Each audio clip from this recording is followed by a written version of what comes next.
In a previous video,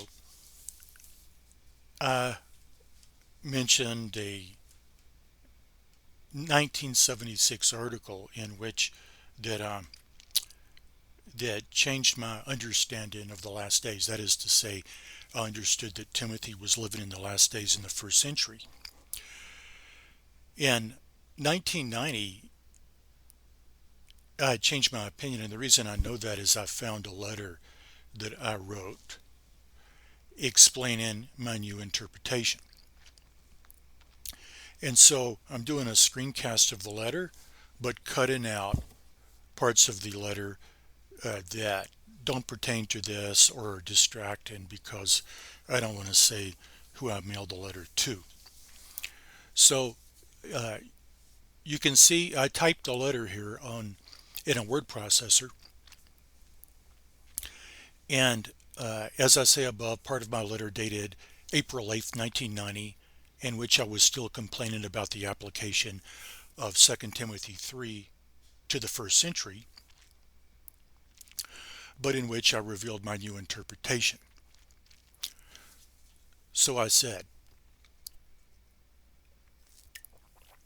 other interpreters of the Bible feel it is necessary to identify an age of which the last days are a relatively short concluding part.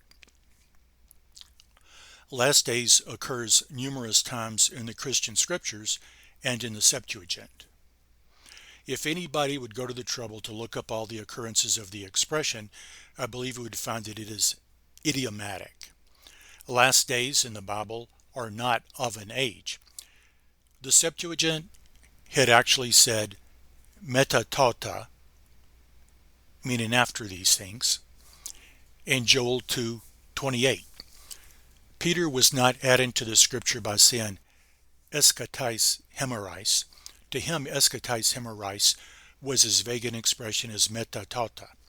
Eschatais hemerais didn't imply an age any more than metatauta. Daniel 2:28 and 45 use eschaton ton hemeron in some Septuagint texts. The Septuagint I have uses metatauta in verse 45. This is another fragment of evidence that the two expressions are nearly identical in meaning. 1 Timothy 4 is so similar to 2 Timothy 3 that it is compelling to believe that in later periods of time means the same in 1 Timothy 4:1 as in the last days of 2 Timothy 3. Notice that in later periods of time, like after these things, is a vaguer phrase than in the last days, not implying an age of which it is a short concluding part. Notice that Mark 13, Matthew 24 and 25, and Luke 21 don't use the expression last days.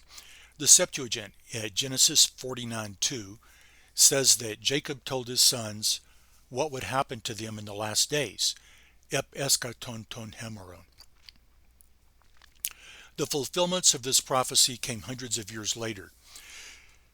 It takes a lot of imagination to see an age then of which these last days were a concluding part. Once again, the expression in the last days seems to be idiomatic, meaning in a far future time. Numbers 24:14 tells of Balaam's telling Balak, what this people shall do to that people, ep eschaton hemeron. Once again, it doesn't seem that Balaam had the last days of any age in mind. It seems to me that he meant what this people shall do to that people many years from now. The same points can be made with Deuteronomy 4:30, 8:16, 31:29, 32:20, and Joshua 24:27. My conclusion is that the last days means a long time from now, from the prophet's perspective. I think that all the scriptures concerning last days can be understood with this understanding.